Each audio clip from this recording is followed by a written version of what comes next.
As julle ten minste van Yeshua gehoor het en in hom onderrig is, soos die waarheid is in Yeshua, dubbelpunt, dat julle, wat die vorige lewenswandel betref, die ou mens moet aflê. Die hebsug en allerhande ongebondenheid is die ou mens. Hy sê, julle gaan terug na die ou mens toe.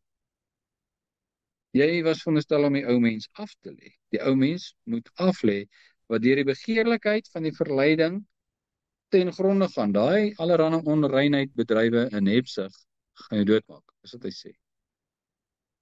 Die ou mens vat jou hel toe. Die ou mens gaan net een plek toe, dis hel toe. Hoekom? Want hy's dood.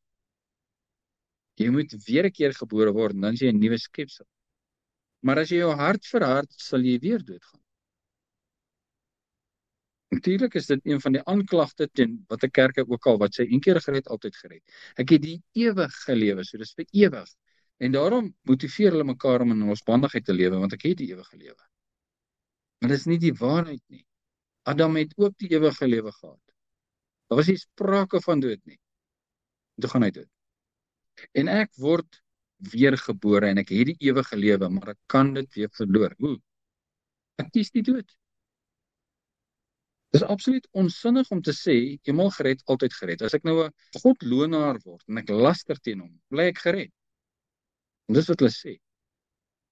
Al hoekom die Satan wil ons moet dit glo, is dat ons hout gerus op ons skippie sit en hy vaar hier oor die sagte watertjies, maar daarvoor is die waterval. Maar hy sê vir ons, nee, daar is nie waterval. En jy stort af in die waterval en jy mors dood. En dis een van die leuns wat ons moet identifiseer en agterkom. Want alles wat ons sover hier gelees het van Paulus vanaand, is hy sê, pas op, jy kan verlore gaan. 22. Dat julle wat die vorige lewenswandel betref, die ou mens moet aflê, wat deur die begeerlikhede van die verleiding ten gronde gaan. En dat julle vernuwe moet word in die gees van julle gemoed. Vers 21. As julle ten minste van Yeshua gehoor het en in hom onderrig is, soos die waarheid in hom is. Wat is die waarheid? Daar is dubbelpunt. Dat julle die ou mens moet aflê en dat julle vernuwe moet word in die gees van julle gemoed. Wat is dit?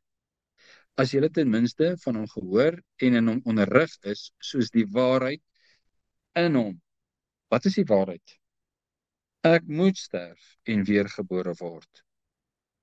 En dit is presies wat Yeshua vir Nikodemus gesê het.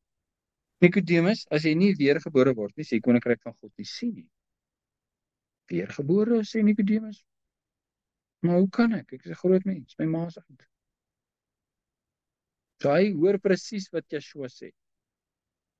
Yeshua sê, as jy nie uit water en gees gebore word nie, sê koninkryk van God nie kan ingaan nie. Water, doop. Gees, van bo gebore. God sit sy gees in jou. Petrus, wat moet ons doen, broeders? Bekeer julle en laat elkeen van julle gedoop word in die naam van Yeshua tot vergifnis van sonde en jy sal die gawe van die Heilige Gees ontvang. Dat julle wat die vorige lewenswandel betref, die ou mens moet aflê. Kan ons dan in die sonde bly, dat die genade meer kan word? Nee.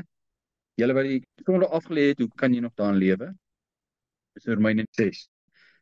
Waar is ek woord nou? Ek het so geblaai dat ek dit nie reg lees. Dit sien, is alles dieselfde boodskap. Wat sal ons dan sê? Sal ons die sonde bly, 6 vers 1, dat die genade meer kan word?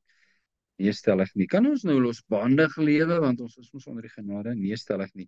Ons wat die sonde afgesterf het, hoe kan ons nog daarin lewe? Of weet julle nie, dat ons almal wat in Yeshua, die Christus gedoop is, in sy dood gedoop is nie, moet sterf. Ons is saam met hom begrawe. Jy word net begrawe as jy dood is. Wat sê Efesiërs 4:22? Dat julle wat die vorige lewenswandel betref, die ou mens moet aflê. Hoe kan ek van hom ontslaag raak? Hy moet sterf. Begrawe. Ons is saam met hom begrawe.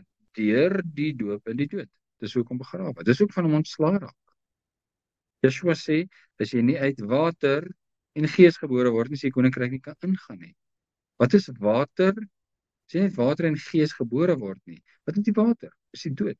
Ons is saam met hom begrawe deur die doop in die dood. Sodat net soos Christus uit die dode opgewek is, deur die heerlikheid van die Vader, deur die Gees, ons ook so in 'n nuwe lewe kan wandel. Een boodskap, oralster. Nou sê vers 22 van Efesiërs 4, dat julle, wat die vorige lewenswandel betref, die ou mens moet aflê.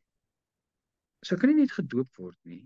Ek kan nie net sê ek is gedoop, ek moet hom aflê, elke dag. Ek moet elke dag die kruis opneem. Hoekom? Want elke dag sê hy vir my, verhard jou hart, dat daai inligting wat van bo kom kan ophou, want dit beïnvloed ons lewe baie negatief op hierdie aarde. Elke dag. En elke dag moet ek hom weerstaan. En elke dag moet ek die ou mens aflê, want die ou mens wil in hebsug allerlei onreinheid bedryf. En ek moet hom aflê, wat deur die begeerlikheid van die verleiding ten gronde gaan. En dat jy vernuwe moet word in die gees van jou gemoed. En nou staan ek op in 'n nuwe lewe in Yeshua, en ek dink is afgehandel. Ek moet vernuwe word, elke dag.